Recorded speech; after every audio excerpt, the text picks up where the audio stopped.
Hello there guys, Daniel Childs back here again. Hope you're doing really well on this Monday, breaking down the latest Chelsea news as we head into the week where Chelsea's pre-season finally and fully gets underway against Wrexham on Thursday morning UK time as we begin the US tour. We've also got the first Enzo Maresca press conference, which I'm sure is going to evoke some interesting questions and hopefully interesting answers to respond to. In today's show, I'm going to be giving you my thoughts on the Enzo Fernandez incident last week with Argentina. For some context, the reason it's taken me quite a bit of time, comparative to other people on Chelsea YouTube and podcasts to react to it is because I was in Italy last week on holiday, enjoying myself. Hopefully, if you could see it, getting a tan. It was lovely weather in Como and Milan. I obviously saw what was going on. I obviously saw the headlines and read some of the pieces around it and had time to think about it, saw some of the reactions from fellow Chelsea YouTubers about it. Mainly, I think Matisse made a very good show around it. So I wanted to give you my thoughts on that because, I think it'd be irresponsible and just plain weird as someone who has a Chelsea YouTube channel and a podcast to not cover this, even if to some people maybe they'd like for it to go away. It isn't going away, and I think the ramifications and what it says is something that, has to be not only condemned, but, addressed head on, and I think it will be. So let's start with that and then we'll delve into some transfer stuff. I think the first thing to say is obviously the lack of intelligence all round with this incident in terms of the people involved in it, directly involved in it, not the people reacting rightly to it and then getting abused, which we'll get to, which is disgusting. But Enzo Fernandez not only chanting this, but filming himself doing it. I mean, the lack of intelligence is staggering, right? And for someone who seemed to have no awareness of what the words he was saying meant, how they would be interpreted, how that would affect and harm and offend, and heard the players and his peers in his Chelsea dressing room that he needs to be on good terms with. But Chelsea fans of that dissent, one of the quick thoughts I had was, if you're a Chelsea fan, who's French, but a Chelsea fan who maybe even has Enzo Fernandez on the back of your shirt, because Chelsea, I think it was the best-selling Chelsea shirt last season, who supports Enzo Fernandez, who supports Chelsea, but, is one of the people who that song looks to target in quite a malicious way. I wonder what you feel about that. And what does that say about, Enzo Fernandez's character and the other people on that bus who were chanting that as well.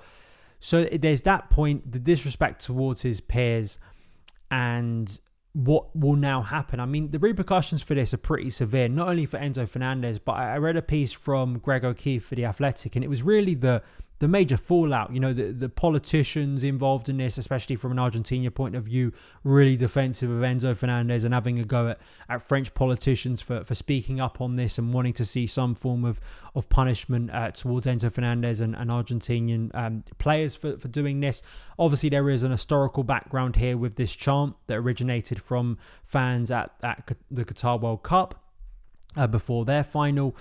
And I think Matisse brought this up really well, is some of the gaslighting or kind of really stupid, trying to sort of dismiss what this was, the severity of this, the intention behind this. I mean, the worst one I saw within his video was he was bringing up that some people were trying to claim that Jose Mourinho had spoken about how, African football is weaker currently because, the players of that descent are moving over to European countries and then playing for those European national teams in the case of, say, France, and trying to claim that quote from Jose Mourinho is coming with the same faith and intention as this chant.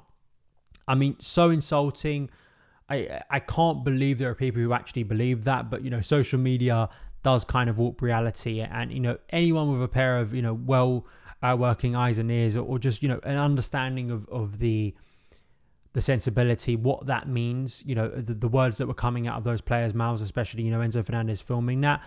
It's just baffling that anyone could try and spin it. Also try and spin it that this is kind of some campaign against Chelsea. Absolutely not. Even though I agree that, as Matt Law pointed out on the London is Blue pod, that sure, Fernandez was not the only one singing that, and maybe there should be more attention on who else was singing that on that bus. But the fact is, he was the one who decided to live stream it and is directly involved in the incident rightly and will be reprimanded by that will have some form of punishment. I'm not entirely sure what it will be, but obviously Chelsea are taking it very seriously. I think FIFA are going to take it very seriously, and what that means for the dressing room is obviously severe too. Also in the same piece by O'Keefe, he reported that The Athletic reported the extent of the anger it has caused within the dressing room, and a quote here from a source close to a senior player at Chelsea said there has been a strong togetherness in the squad and the club just needed the right coach to make it work. But this incident has changed that. It will be interesting to see what happens when Fernandez goes back to the club.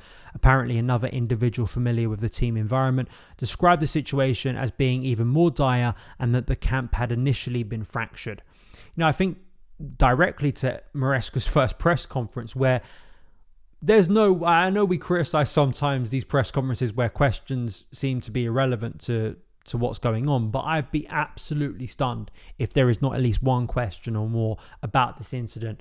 And that's not Maresca's fault, that's not the club's fault. This is the issue that Fernandez has put out there, and what it means for his peers and the likes of Wesley Fofana, the likes of Romelu Lavia, Malo Gusto, David Djordje Fofana, who obviously spoke about this as well, others too who have reacted to this.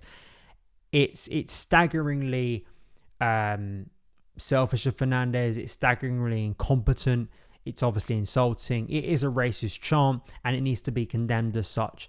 Now, there is a part of me that maybe lives in a bit of a fantasy world, or just kind of like puts too much, kind of what, for the average person, if they did this, what would that entail for their work? If you or I did this, most likely, almost definitely, we'd lose our jobs. We'd be sacked on the spot.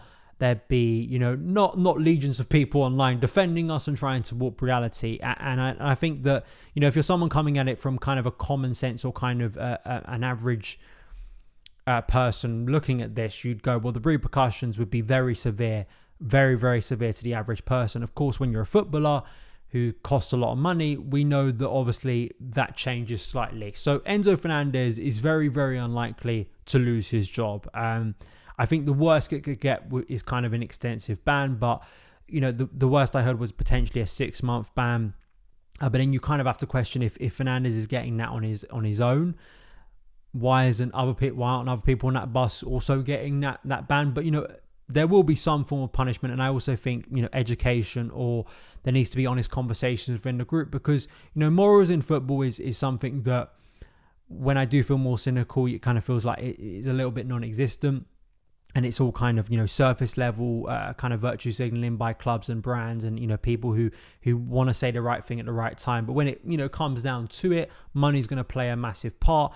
And in the case of Enzo Fernandez being Chelsea's most expensive player, the idea, it's going to be anything other than, he's learned from it, a nice PR statement. Is there going to be anything more than that? But I think from a human level, you've got to think about, if this happened to you in your workplace and, someone who you worked with, who you respected, or someone who, meant a lot or was high stature did this and disrespected you in this public way, how would you feel about it? And the fact that there have been purported Chelsea fans or people online who have targeted the likes of Fofana for condemning this and criticising this and speaking about how this is a real problem within the game. Staggering, but it can't really be, unfortunately, on social media, because only a couple months ago, from a Chelsea point of view, we saw our own captain be absolutely smeared by his own fans. And if you're listening on a podcast, I'm putting up very exaggerated quotation marks, because it's very hard to think that, Chelsea fans would do this to their own player, but someone was smeared as being racist when there was absolutely no evidence. The club rightly responded to it, condemned it, and we rallied around Conor Gallagher, rightly so. But it says it, a couple months later, when we have someone literally on camera singing a racist chant, there needs to be a bit of whataboutery. There needs to be a bit of mystery around it. No, it's very clear cut here, and you need to condemn it. And I hope that Fernandez, is sorry, does speak to his peers responsibly, and is regretful of what happened, because obviously the club needs to move forward with this. If you're thinking very practically, he's going to return to Cobham, most likely not Cobham, he's probably going to return to the US tour and with other players.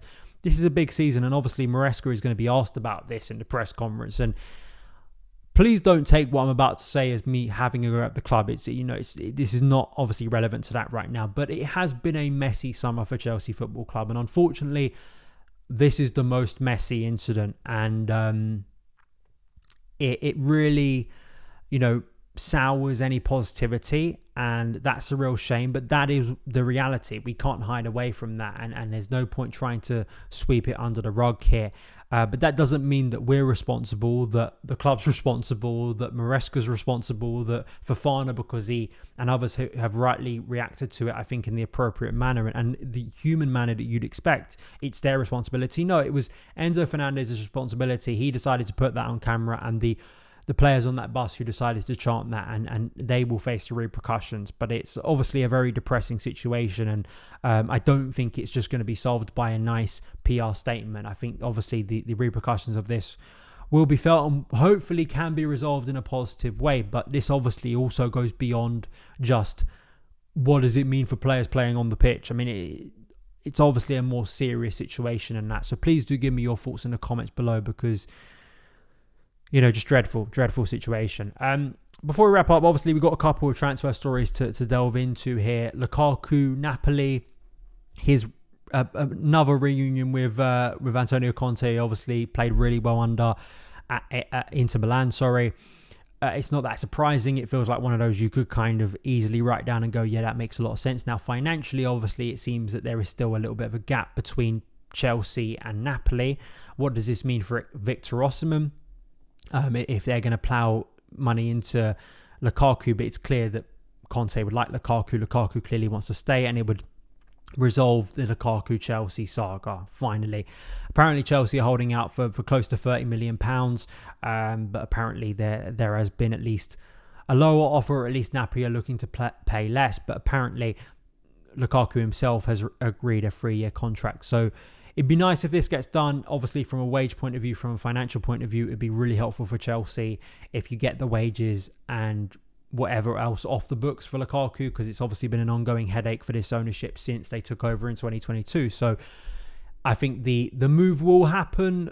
It's just obviously finances always played such a big role in Lukaku and other players getting them off the wage book, especially when you look at the discrepancy between Premier League clubs, what they have in finances compared to other big European clubs in other leagues. The other thing I want to speak about was Djordje Petrovic. I mean, I was quite staggered seeing this from Matt Law last week, that there are rumours that Petrovic could either be loaned or sold this year. I mean, given this guy was only signed last year and had a pretty decent first season, it is baffling to me that we'd be looking to move him on. But this is what happens when you do change coaches very frequently, and you then do appoint a coach who looks at goalkeepers in a very specialist kind of way, specific way that maybe a lot don't, or especially Mauricio Pochettino didn't. So obviously Sanchez is gaining a lot of credit at the moment and preference.